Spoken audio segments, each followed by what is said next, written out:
Hey, and we're back here at The Truth with Andrew Washington and Frank Carrera. Thanks, guys, for tuning in. Frank couldn't make it here tonight. He had some things he had to take care of with his family. But guess what? I'm still here. James Williams is here. And we're still going to have a good show. So thanks to Nofo Mosquito and Tick for their sponsorship for us here at The Truth.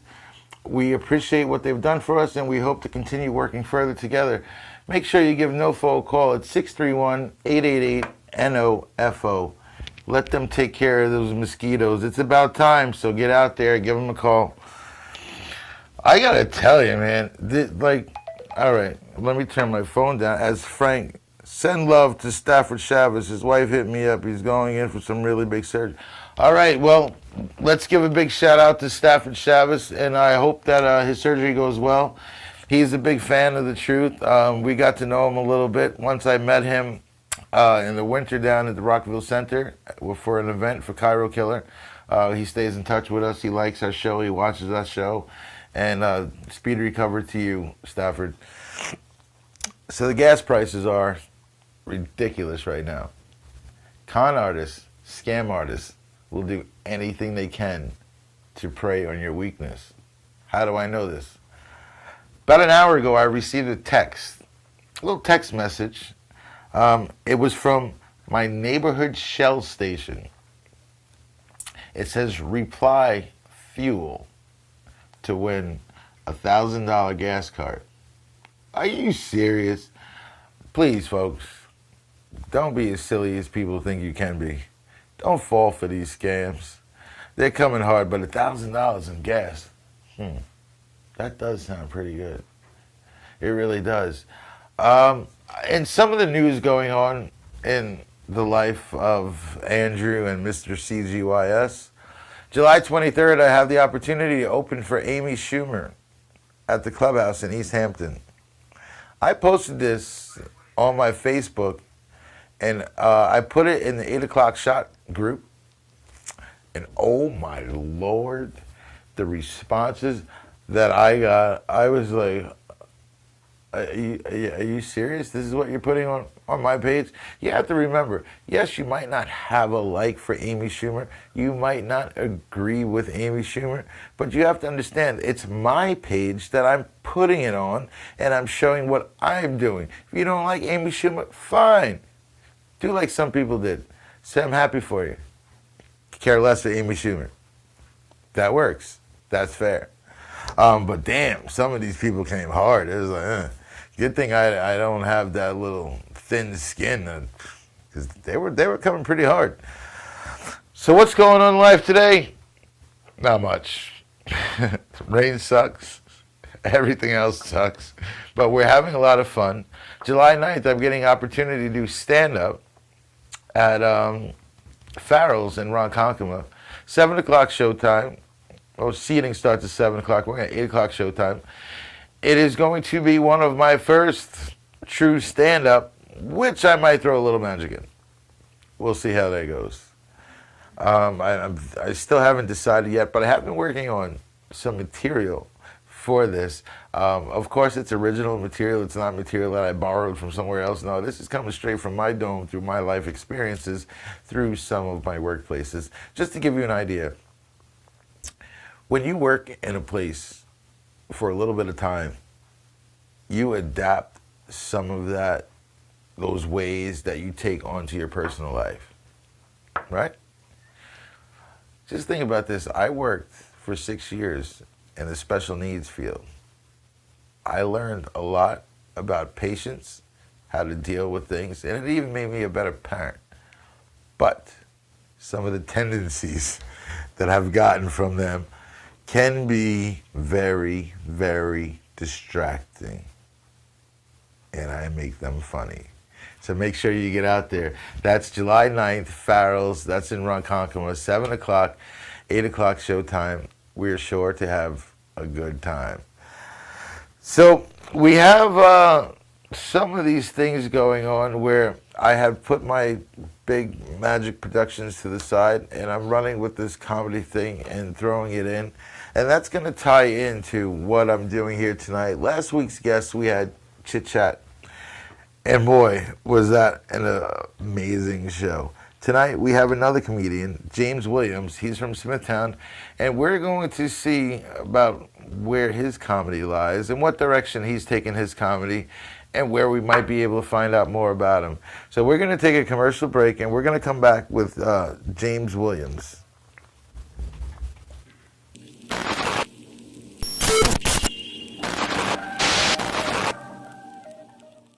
Honey, it's such a beautiful night. Let's eat outside. Okay, hon, sounds great. These bugs are out of control. Oh no, honey, look, Luna has a tick. We gotta do something about these bugs. It's ridiculous.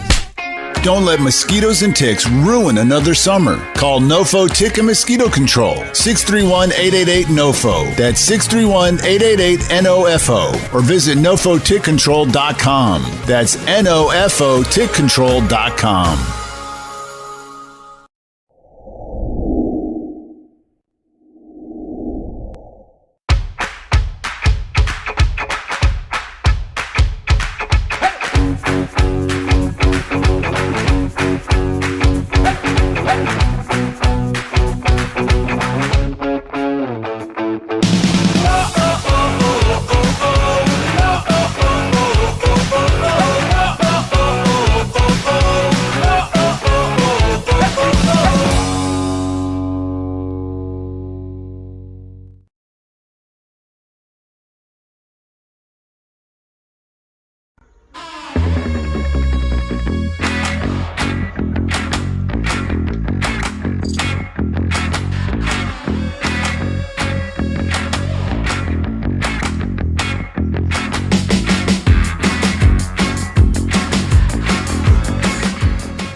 Hey, we're back with The Truth with Andrew Washington and Frank Carrera.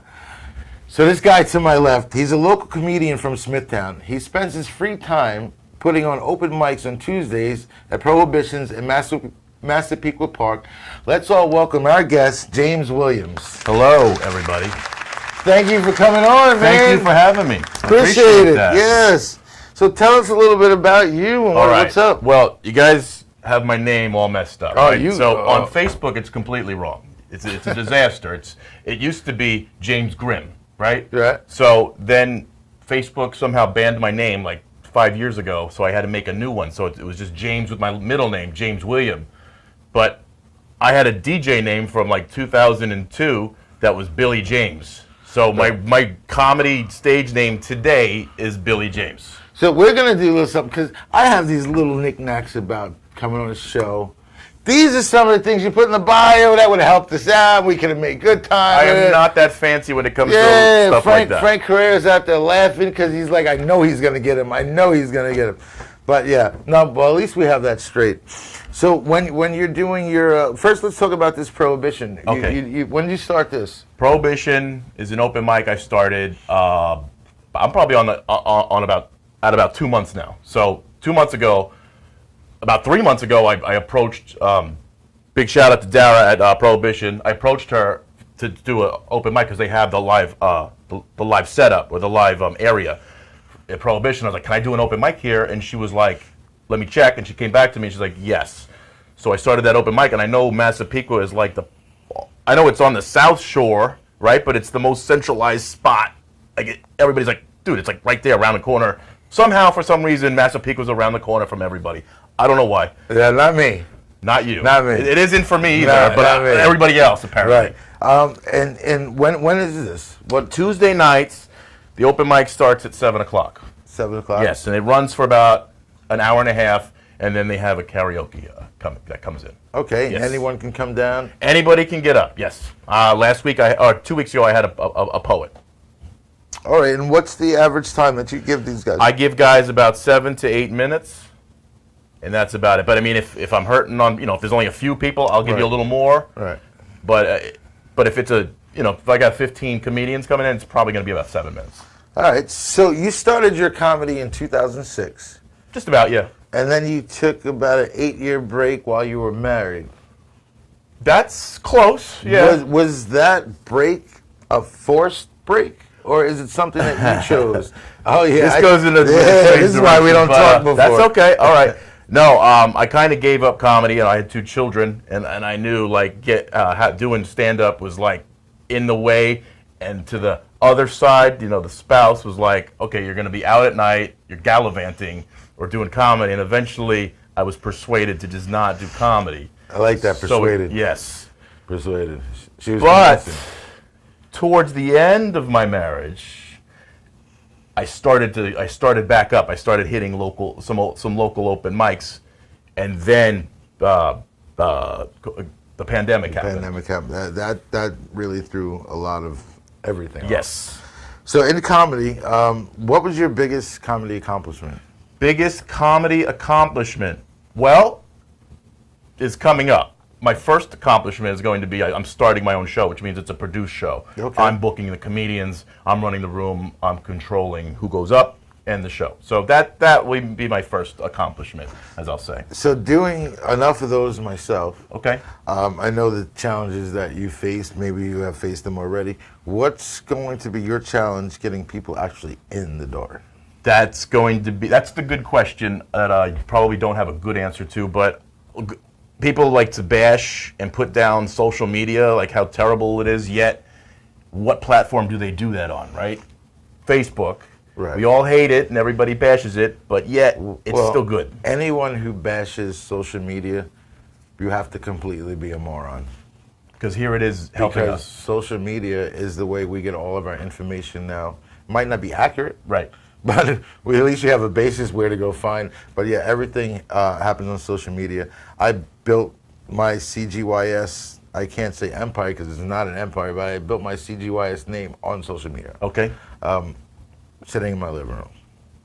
Social media does one. So social media is Yeah, is yeah. a good- is kind I've of a good earned thing. paychecks from that sitting in my living room. Oh, okay.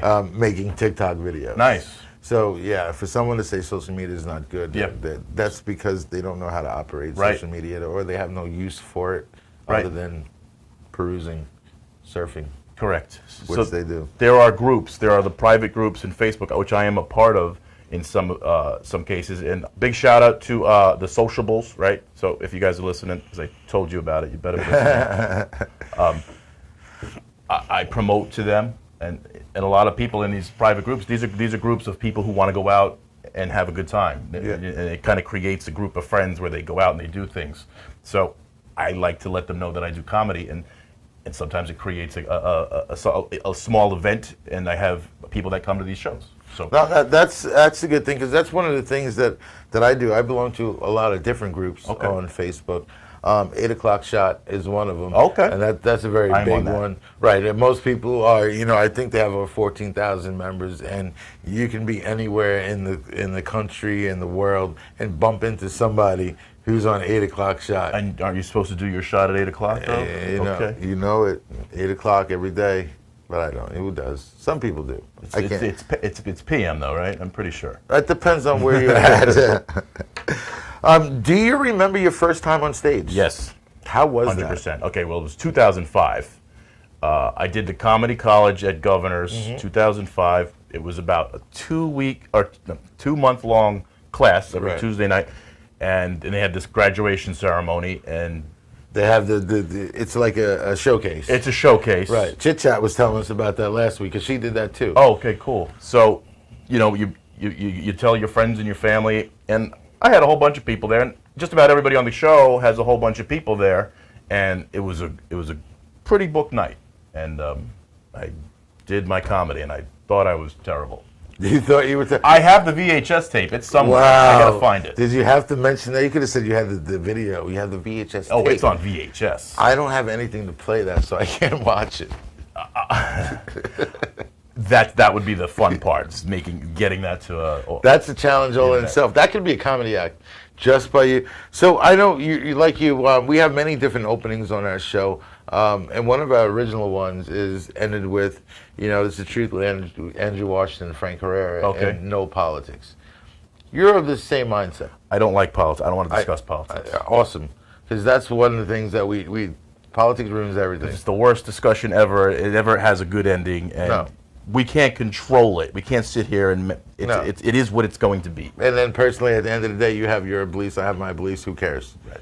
It's destroyed more friendships and relationships than you can imagine. Yeah, that and religion.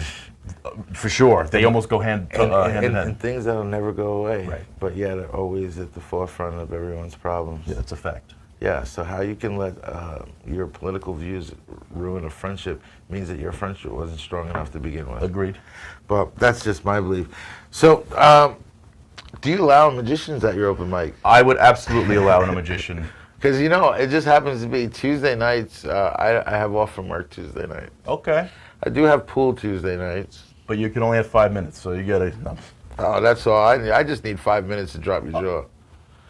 The last time I said that, I said draws. I was a little concerned. I said draws last time, but thank God I didn't. So, you have your comedy show coming up. When is it? My open mic. No, the show you're My producing. show. I started a show at Katie's in Smithtown. July 9th, 6 o'clock is my first produced show.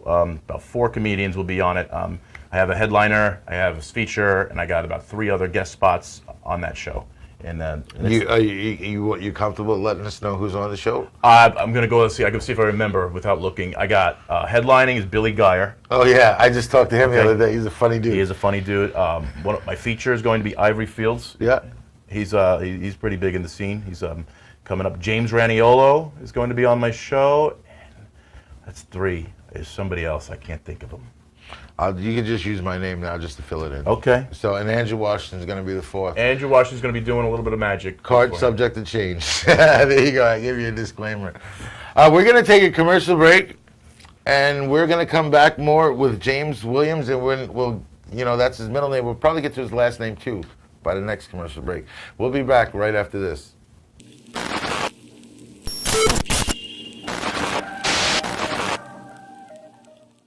Honey, it's such a beautiful night. Let's eat outside. Okay, hon, sounds great. These bugs are out of control. Oh no, honey, look, Luna has a tick. We gotta do something about these bugs. It's ridiculous. Don't let mosquitoes and ticks ruin another summer. Call Nofo Tick and Mosquito Control. 631-888-NOFO. That's 631-888-NOFO. Or visit NofoTickControl.com. That's NOFOTickControl.com.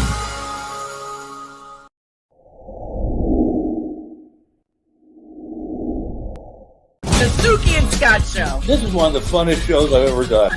Lady, when you're with me, I'm smiling. It's musical.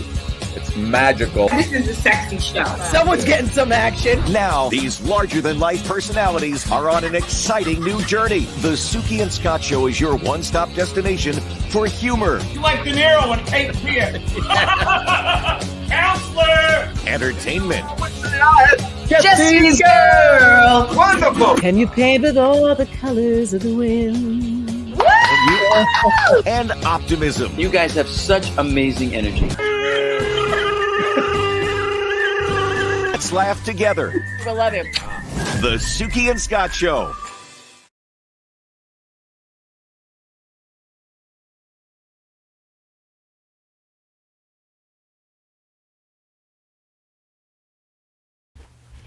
And we're back, and we're going to continue talking more comedy and find out more about the man. Okay.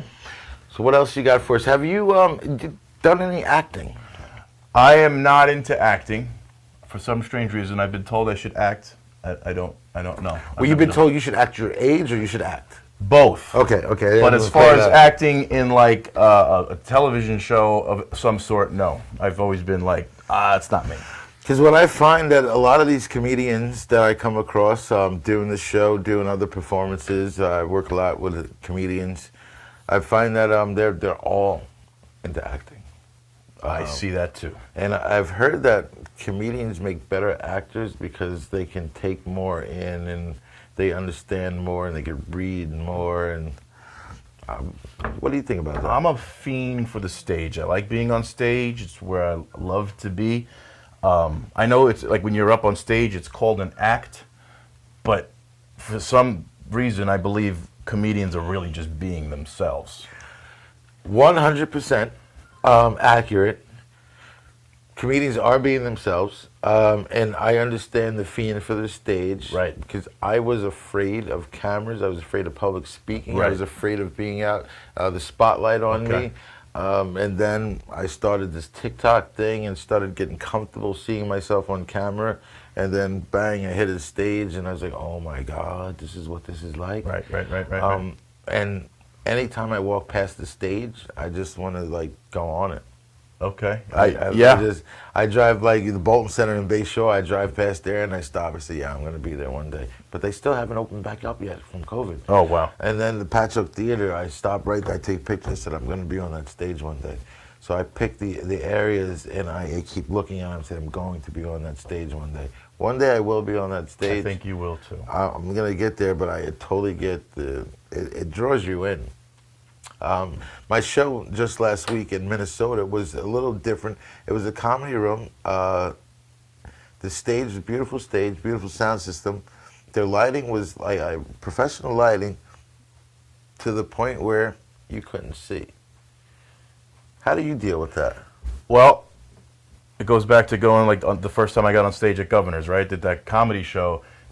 When you first step on the stage to do like your first act for the first time in front of the instructor, when you're learning how to do it, it's bright.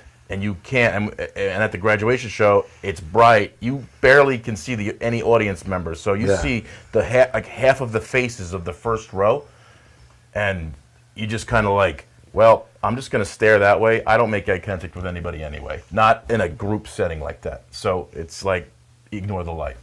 So for me, we get our response to it, and we feed off the response of the crowd. Right. Being a magician, I look at facial expressions for reactions. That's how I know who I have. Like, Right. Did I get you? I got you on the edge of your seat? I use that. So for me to go up there, and when I look out, I can't see anything. Right. All I can hear. That's I what can you hear use. perfectly. So that's what I use to get my flow with the crowd, because I'm interactive. Right. I like to be interactive. I like to engage the crowd. It's hard to engage a crowd that you can't see. I gotcha. So, okay, for magic, do you utilize an audience member for your act? Yeah, I bring him up. I have different tricks where When it's necessary to see him. Yeah. Whereas I don't. I use, like when you go blind, your sense of hearing gets better, right? So if I can't see them, I'm listening to them. I know, like if it's a good laugh, I know the Where joke it's works. yeah.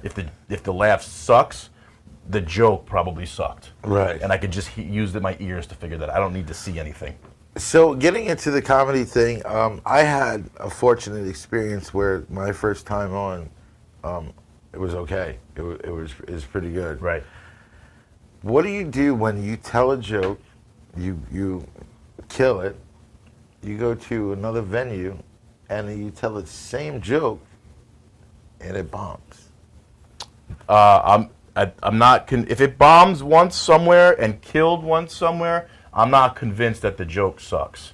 It's gonna get another ride, but I'm gonna go in my little happy place, like on a Sunday morning. I'm gonna go to my library where I find myself, and I'm gonna write it out on paper again for the 10,000th time. I'm gonna write that same joke, and I'm gonna see what went wrong. I'm gonna play with it in my head.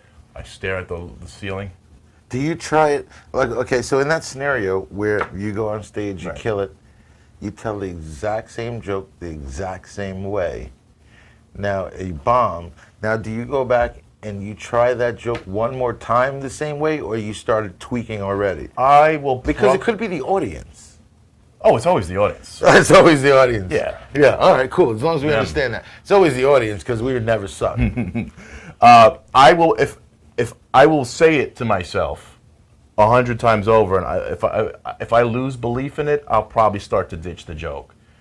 But I will definitely give it another go, and by giving it another go, I mean the same exact way. Right. So give me 3 minutes on the spot. Let's 3 go. minutes on the spot. You know, I was put on the spot not too long ago, and I totally bombed in front That's of what these two happens. drunk people. That's what happens. It's a terrible Tell situation. me, so, being like the magic guy, everyone's like, first of all, they don't call me by my name. They're like, hey, there's the magician, or there's that magic guy. Right. Show me a trick. Oh, it's the worst. Show me a trick. It's the worst. But I take a different approach to it because that is what people know me for. So I kind of expect them to ask for a trick. Right. Therefore, I am always prepared. I got you there. Anytime to give 3, 4. Out of just sitting right here, I could probably put a half-hour show on. I got that, but when I'm like, let's say I go to Katie's and I'm gonna have, or not Katie's, a place to have the dinner. Oh yeah. And a guy recognizes, oh, that's that comedian. I think I've seen him.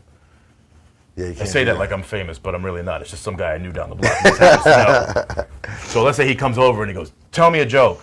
I don't have You a can't- joke ready to you- go. You can't. I don't even have jokes. They're not even. If I took apart, there wouldn't be jokes. So this is. Well, I'm glad you said that because in putting my stuff together, mostly everybody writes things down. I don't write anything down. It's all in my head. I go over it in my magic. I sometimes I could practice for an hour, 2 hours, not touch anything. Right. It's simple mental, and that's why I overcome things if they happen, because I've gone over this in my head 100 times. I've planned for any different scenario. Right. Comedy's a little bit different, but it gives you the leeway to do the same thing. Like I have a basis of what I am going to say, and I use the room to add things in to bring it more in touch with the room. So now they might get a better reaction because they feel a little bit. For sure. So it's difficult though, because like you said, you go and tweet things, and I sit at red lights and people are beeping the horn. Yeah, Because my head is going. I drive around. Like I have a day job where that might, I might drive to Philadelphia to do some work, and that driving to Philadelphia, that's a 3-hour drive. Yeah. I leave early in the morning. That whole drive is comedy. I live in Coram, and I work in East Hampton. Okay. So at this time of the year, I have about an hour and 20-minute drive. Okay. So I get you. I often say that's my office time. Yes. Utilize it. Because that's where you get all the things done that you might need to do.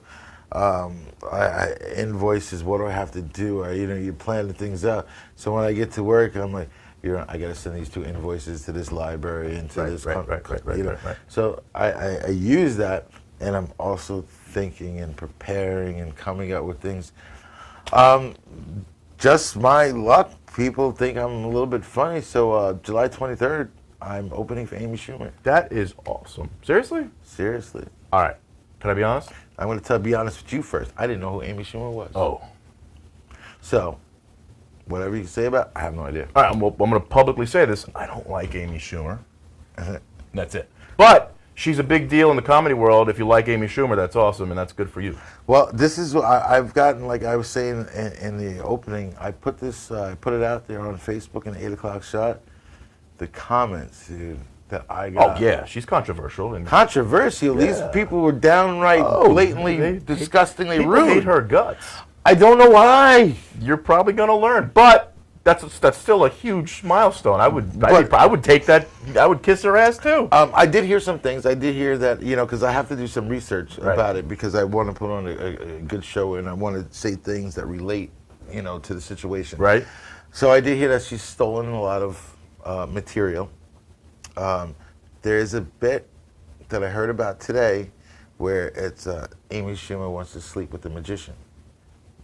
She stole that, but I'm still going to use that when I'm opening. Of course. Because here's your magician, Amy. And you might have a good night. Yep, you see, who never knows. But if she's that controversial, but I did read that she just fired au pair or somebody. She just had childbirth, but she just fired somebody. Gotcha. Because she was feeling vulnerable. So I already know it's whatever.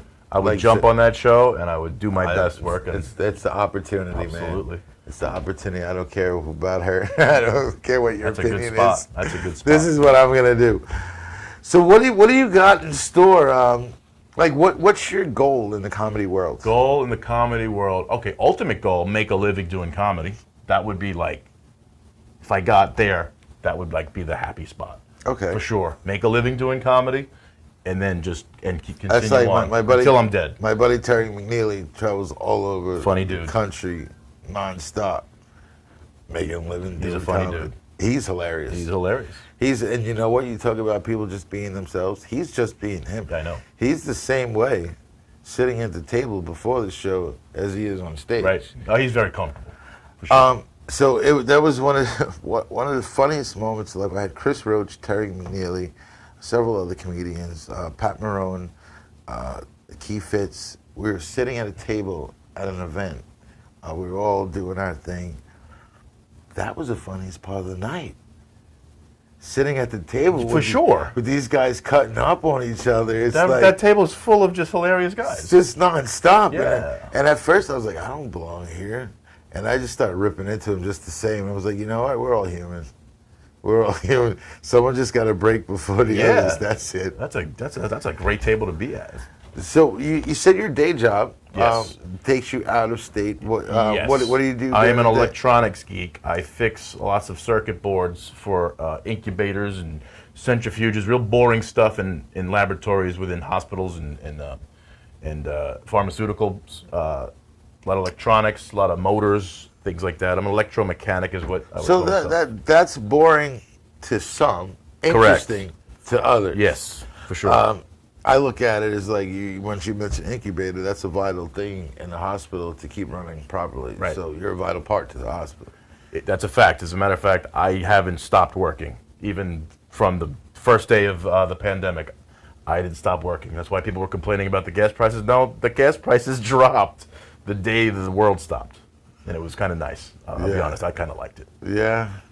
It's a little different now. I know. Real different now. I don't know if you heard the opening, but there's scams going on now about gas. I heard something about that. It's scams. Like I got a text message from your neighborhood Shell station. Reply fuel for $1,000 gift Oh, card. wow, yeah. Any kind of text message like that. Like, But how these people these suckers, man. You have to be drunk and stupid to reply to that message. for sure. $1,000. Give up a credit card number or something? $1,000 in gas is only gonna last a week. Where are you going to store $1,000 in gas? Well, it's a gift card. Oh, a gift It's card. a gift card. But $1,000, I'd store it somewhere and charge you suckers a lot more. Wait. All right, we have another commercial break that we're going to take. I'm going to try to talk slow, and this way I give Bobby a chance to set up, get ready. I hear the keys jingling. We don't like to make them rush. And when we come back, we're going to talk more comedy and see what we got going on. We'll be right back with more after this.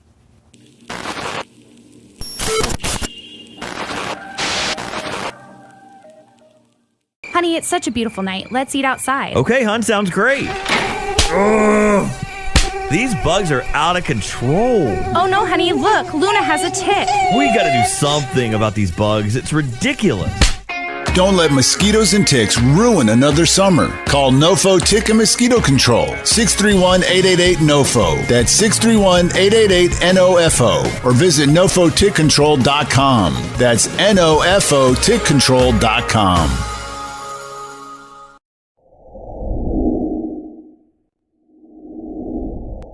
The Suki and Scott Show. This is one of the funnest shows I've ever done. Lady, when you're with me, I'm smiling. It's musical. It's magical. This is a sexy show. Someone's getting some action. Now, these larger-than-life personalities are on an exciting new journey. The Suki and Scott Show is your one-stop destination for humor, You like De Niro and Cape Fear. Counselor! entertainment, Jesse's girl. Wonderful. Can you paint with all the colors of the wind? and optimism. You guys have such amazing energy. Let's laugh together. I love him. The Suki and Scott Show.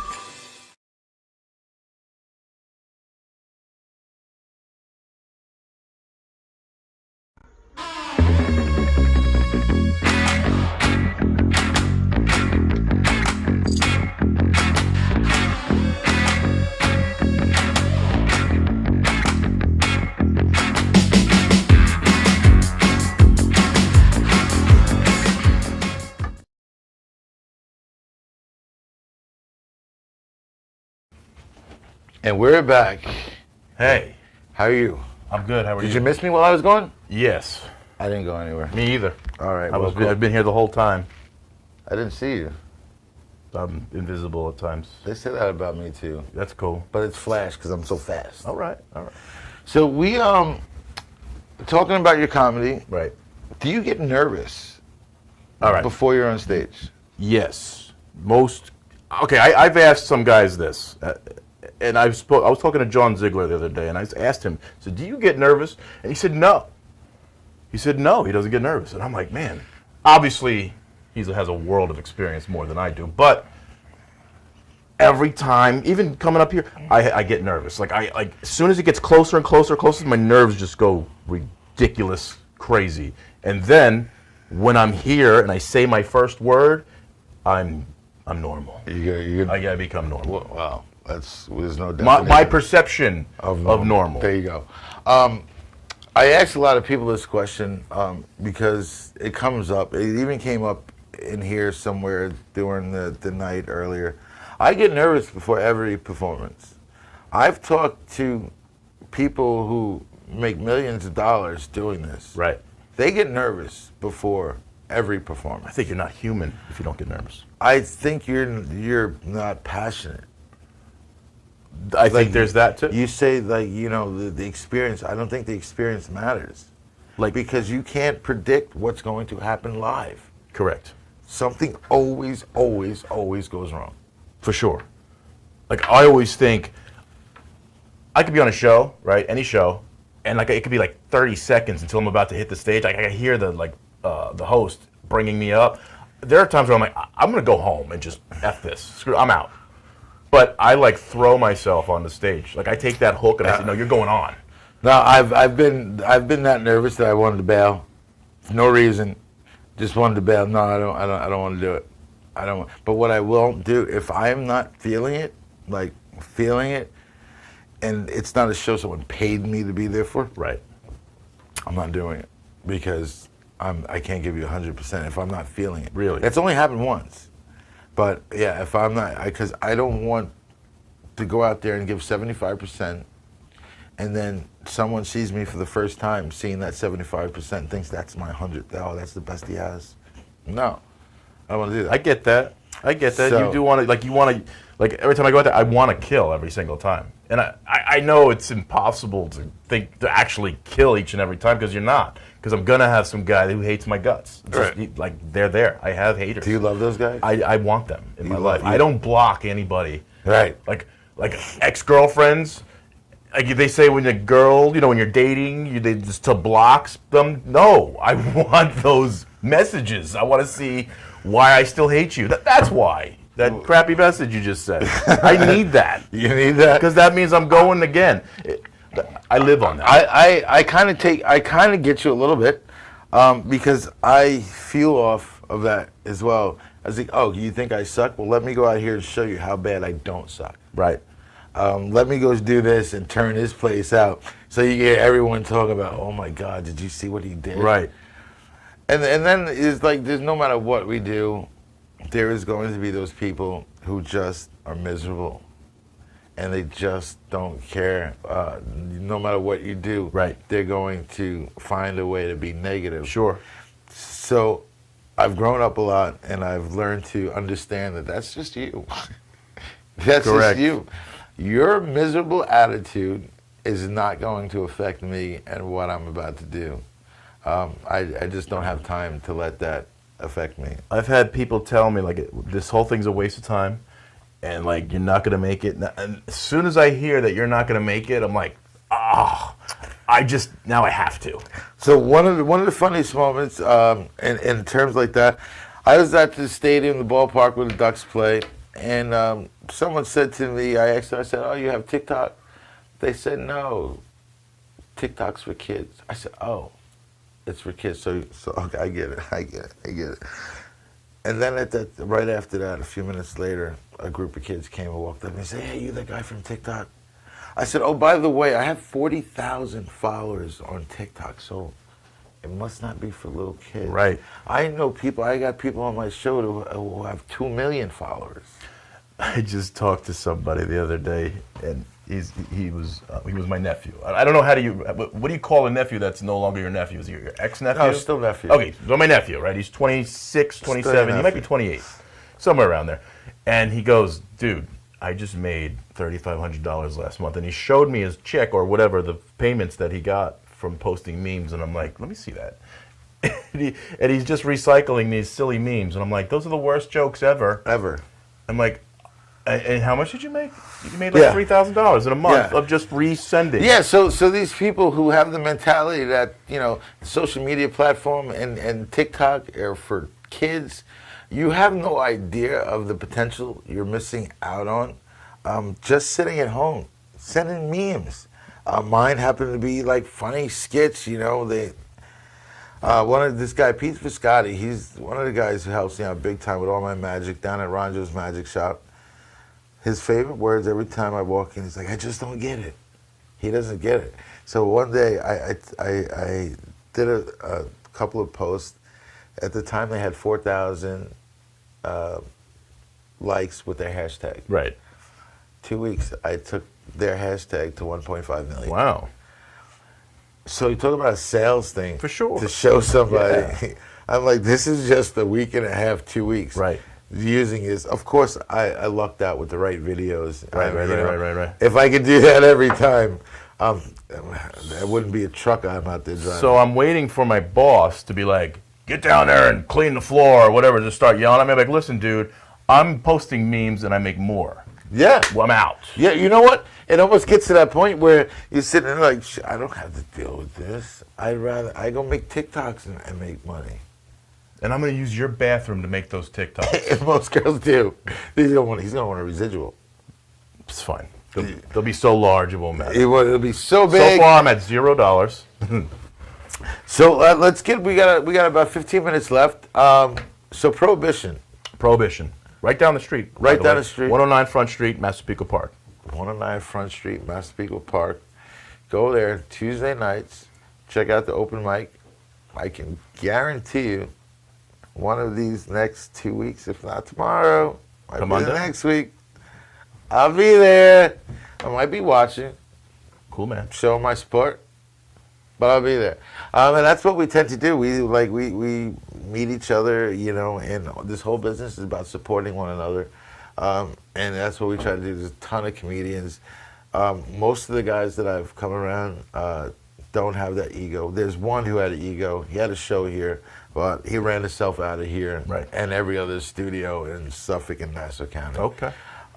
So when you get those people, just be patient. You don't have to do anything. Right. They'll deal with themselves, like he did. But if you get a show, I don't get a show, I'm still happy for you. For sure. If that other guy gets a show, I'm happy for you. You know what? And that's the type of mentality you have. So you have a show. If I can, I'll get that and I'll support your show just to bring that. Thank you. I'll put it on social media. Hey, Great. We're coming down. Let's I'll go send have you a my drink. flyer. Yeah, I think I might have. See, I saw it the other day because I was like, I might have commented and said, "Oh, I might have asked you." That might be okay. You take magicians, but that was me, by the way. And you're talking about my show or my open mic? The open mic. Okay, the both open mic. of them. Yeah, both of them. Okay. The shows, I give you kudos for putting on the show. Thanks, man. Appreciate it. Like I said, I've been doing it just last week on this show. About exactly a week ago, I said I'm not doing any more of my own shows. It's a lot, and then the venue usually doesn't do anything. They'll put up your flyer. They will, they're not big promoters, but they're providing the venue. Yeah, but still. That's how they feel their job is sometimes. Yeah, no. Your job is to make money. For sure. So if you as a bar do more than put up the flyer, you get more people in. Absolutely. You make more money. You putting the show on, you get people in. Now you have a good foundation, and now you have something that people want to come see again. Right. So when you're in the bar establishment and people walk in and there's 3 people in, people turn around and leave. Right. I've been done these, so they expect the comedians and the performers to bring in all. No, that's not how it always works. A lot of comedy shows, I'm not going to sit here and put people down, but a lot of comedy shows, you'll see a room filled with people, and the people are there to see their friend. Some guy brought 20 people, some Yeah, the guy bringer brought shows. 16, some guy brought 5, some guy didn't get to bring but 1. But then you have 14 or 15 comedians on the show. Sometimes it's an okay show, sometimes it goes great, but I brought a couple people to a show, and by the time they got to me, he was like, I was asleep. I don't believe in those 14, 15 people. You have 4 or 5 people tops. That's it. Right. People's attention spans now. You're taking up too much people's time now. Now you're turning a good night into a boring, drawn out night. Right. So when I do my shows, it might be an hour and a half long. I have 3, maybe 4 comedians. I give them 10 minutes. When I do my magic, I have 40 minutes. Right. For some reason, though, when I'm doing the stand-up, those 10 minutes feels like an hour. When I'm doing magic, those 40 minutes feels like 10 minutes.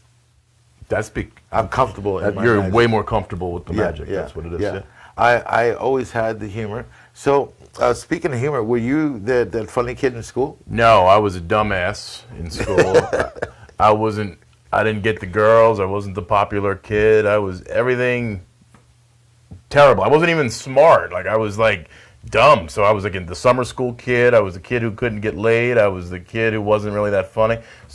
I wasn't funny for a long time. At least I don't think. So where did this turn? Because for me, I spent more time in the principal's office than I did in I'll my tell you the classroom. story. I'll tell you the story real quick. Okay, 13 years old. I pee on my brother in the bathroom. Peed on him. That's it. I just publicized it. Years later, I knew the best man speech. I was like, when my dad was like, all right, your brother's getting married, I had the best man speech already ready to go. I was like, Dad, I got it. So, come the wedding, my brother had this giant wedding, 250 people, and the guy gives me the microphone, and I deliver this joke, and I was like, Tom, do you remember the time I peed all over you? And he nods his head, and I go, well, I just let you know, I did not tell anybody about that yet. And that was it. And I was like, I want to do that. You want to do That's that? it. That's crazy. Wow. That simple. That was it. I wrote that joke when I was probably 16 years old, Right. and I held it. You I were didn't tell anybody. There are things like that you have that you're just marinating in the back here, just waiting for the right moment. Yes. Because timing is everything with comedy. I agree. It's definitely Stage presence, the delivery, it all kind of comes together. like everyone I talk to. A lot of people have done this. Governor's Comedy College. Yes. I study things differently. Like I see, like Preacher Lawson. Have you seen Preacher Lawson? I don't know that name, no. Preacher Lawson, he was a finalist on America. He is one incredible funny man. I've watched him and watched his presence and watched how he's grown and what he's done now that he's became famous doing it. And that's my college. I sit and I take. I just watched Sanford and Son the other day. Oh wow, Red Fox. I watched a few episodes while I was in Minnesota. And that's my college, seeing Red Fox and his delivery. Even though the show is scripted, He was a funny guy. his delivery is still. Now he's funny, but I didn't like his stand-up shows. Oh really? It's hard for me. He had to that voice. It's hard for me to just like all that cursing and stuff. Right. like that. Yeah, he was kind of groundbreaking. Like it was like the. Yeah, but it's just not me. Like I curse. Like I know you do clean shows. I curse and I kind of allude to, but I can't get raunchy. Yeah, no, it's not raunchy, but I'll take you down a dark path with some of the things that I say. But it's not derogatory. It's funny, but Right. again, when you come into a comedy show, whatever you got in baggage, leave it at the door, man. Right. These are jokes. These are jokes. They are jokes. This is what people. And what do you think about these fools jumping on stage now? I'm still waiting for somebody to attack me. You're still waiting? Yeah, I've been training for this for the last 7 years. We got a jiu-jitsu place. I Right just next door. walked by the jiu-jitsu school and I was like, should be training right now, but I got to go to this Well, podcast. this is what I do now. I come 3 hours before. I spend an hour in the pizzeria. I spend an hour in the jiu-jitsu place, and then I come here and I spend. You went to the jiu-jitsu place? Every Monday, man. train? Every Monday. You're a jiu-jitsu guy? I have to be ready. If these guys want to come attack the stage, I have to take someone down. I have to take someone down. They're going down. But you know what? It's not going to be publicized. So I'm not going to get all the credit, all the accolades for knocking this dude out. Nah. And I'm not going to be a Chris Rock. he got smacked pretty good. I just stood there. It's just a smack, though. What do you think about it? You on that stage, not stage? I would take that. No, I don't know. But didn't Will Smith get in a whole bunch of trouble for it, or What? like not trouble with the Yeah, law? he got banned. But from like banned. He got banned from coming to a event once a year. I don't What know. is that? I don't know if that was. What is that? I still don't know. I don't know. I don't know. I just personally am like the reaction. Someone comes and smacks me like that. My reaction is not going to sit there with my hands behind my back. Chris Rock's not a big guy. He's not. I don't intimidating. care. No, I'm just saying he probably was like. I don't care, man. If The Rock came and smacked me, here's one thing: you can't lift weight with your balls. Okay, so no matter how big you are, you still have two little testicles that you can flick like that and Sure. put you to your knees. I don't care how big you are. Here's the thing. All right, so let me ask you some more of these questions here. Please. So I asked you if you were naturally funny. You said no. But I was going to ask you what made you get into comedy, but you told me. I told you. Did you spend time in the principal's office? Not really. Maybe not for being funny, but I was the disruptive one in the class. I've probably gotten in trouble in school a whole bunch of times, but not for being funny, for being stupid. Being stupid. Well, I got called stupid for being funny. Okay. And that's one thing. But I went to Catholic school. Ruler? Did you get hit? I was on that verge when I was just being phased out. I did have a teacher in 7th grade. Her name was Mrs. Hassel. She went to hit me, and I told her, I said, you better think long and hard before you put your hands on me, because you're going to get a lot of shit for this one. And it mainly wasn't just me, because I would probably, I don't know what I my wouldn't fly reaction- today. I don't know what my reaction would have been, but my family would have dragged this lady through the parking lot, up and down the steps by her hair. Right. If she would have done something like that. What was she gonna hit with? Did she have a weapon or? No, she's gonna hit me with her hand. Just her hand. Yeah, she was feeling real froggy that They day. can't do that anymore. I mean, that's got to be like what? I used to get tied to my chair in school. Really? But listen, I am a walking lawsuit. If we knew anything about what was coming, I could have millions right now from how they treated me in school. Yeah. Like when I went to the principal's office, because I went often, I just sit under the desk. Really? Under the desk. Yeah. Wow. We had 2 benches in our lobby. One bench here, one bench there.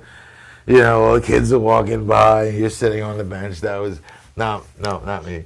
I had to go sit under the desk. In 3rd grade, Mrs. Abrascato used to tie me up. My goodness. Tie me to the chair. And it wasn't, it was a nervousness that I still have to this day. Not a nervousness, but I can't sit Sounds still. kinky for a Catholic church. Yes, yeah, it's along that route. I can't sit still. So even the jobs that I get, like working at the ballpark, Right. You can give me a desk, I'm not going to be there. I like my mobility. I like mobility. That's why I work for myself a little bit, and I'm out on lawns doing irrigation, making the lawns pretty. A lot of times I'm cooped up in Westbury and I'm looking for parts or I'm fixing a machine and I'm like, and then I'll get a call, like, oh, I got to go on the road. It's kind of like breathtaking because the place where I work is miserable. Yeah. It's the building, like just, Well, nobody's in a good mood. Well, that's part of what I have in my comedy skit coming up. How when you're in a place for too long, you start to adapt to some of the habits of those people, some of the sayings of those people. Some of them not too good, but some of the ways that I've adapted and learned things working with the special needs have helped me get out of some tickets. So if you want to find out what that was, you're going to have to come to the show July 9th at Farrell's in Ronkonkoma, 7 p.m. Show starts at 8, and then you also have another show. You go to mine first because it's at 6, then you go to Farrell's. They're not too far away. No. So why don't you come down? Okay. Yeah, I'll be at Farrell's. All right, That's cool. kind of, I don't think we've ever had that show. We had that before where you have 2 people doing shows the same day. Right. Not at the same place. It's hard, and it's hard to time it right because most shows are 7 or 8. Right. My show, because my fans need to be in bed by 9. Is that what it is? No, you have the older I'm just crowd. teasing. You I'm have the just older teasing. crowd. He's got the older crowd, so these folks got to go to bed. But no, Did they pick the time or you picked? I picked the time because he has Brian at Oh, you said the Katie's. karaoke. No, I'm talking about Oh, that's the other night. in July, Yeah. July 9th. Katie's, their big night is like a Saturday at 8. So my show is going to begin and end before their band comes, whatever band's playing. Right. They always have a big cover band. Yeah, I've been to Katie's a couple of times. I like the place. It's a good venue. I actually, I might have reached out to them because during the winter I reach out to a lot of places to try to see if we can set something up for the summer, which is now it's starting to kick in. I have a lot of things coming up for the library. But now that people see I do more of the comedy and they see and hear, they're like, your magic show is for children? Don't worry about it. I adapt my show to the crowd. So although I don't write anything, children around, you know what to keep. And I bring different tricks. Okay. And then I bring the tricks for the adults, and that's when the mouth Have you ever had a guy break down your trick and be like, that's not real? I've had a guy attempt to break down my trick, and I let them, and then showed them how 100% you're wrong. Wow. It's not hard to do. Yeah, I love hecklers, right? I love hecklers. Hecklers are good. Hecklers are good. Hecklers are guys who don't have enough balls to get up on stage. For sure. But when Little alcohol. Yeah. You some would say beer muscles, right? Beer muscles, yeah. But it's not. So I was doing this trick, and I do this one here because it's nice and simple. We got like a few seconds left. So I had this coin here, and I had this coin here. So 2 coins, right? Right in front of you. So I picked these 2 coins up like this. I hold them in his hand just like this, and I went like this. And he goes, oh, it came out of your sleeve. I said, dude, I'm not wearing no sleeves. Oh, it came from out of your watch. I said, no, but here's the coin here, and this one's gone. So you're going to tell me that came out That's of a my good trick, sleeve, man. out of my watch? You got me. Oh, did I? Yeah. I was like, where is it? I don't even know what you said. I'm like, where'd those coins go? Yeah, but it was that trick. They always, somebody always says they know how you did it. My response is, okay, come up here, sir, and show me how to do it. Right. And their response is, I can't. Correct. I said, well, do me a favor. Shut the fuck up. Sit back, watch the show. At that point, everyone's like, oh. Nobody wants to say anything else. With that, that's our show. I'm here with James Williams. Thank you very much. Thank you for having me. You want to tell Appreciate people where they can find you on social media? Find me on social media. I don't know all my names, but it's James William on Facebook, Billy James Comedy on Instagram. Follow me, please. He said, follow me, please. Just do it. I'm not like the social media guy. I'm going to give you a little bit of advice. Yes. A little bit of advice because I'm getting the social media thing down. Okay. So I have Snapchat, I have TikTok, Right. and I have Instagram. All 3, same name. Same name. Does it have an @ sign in front of them? Do I have to have that? Well, that generates as part of what Instagram generates that for you. Oh, I gotcha. So Okay. so like mine's CGYS26. Okay. So Instagram automatically makes it @ CGYS26. Gotcha. It just makes things easier for people. Perfect. Because you just confuse the shit out Oh, of me. I'm sorry. That's I don't know where to find it. probably why I'm divorced. It could be, or that you went back to comedy. Maybe. That's our show tonight. We'll Good be night. back next week, and my boy Frank Correa will be in the house, hopefully. I miss you, buddy. I hope your mother-in-law is doing better and feels good. We'll be back next week. That's our show. Peace.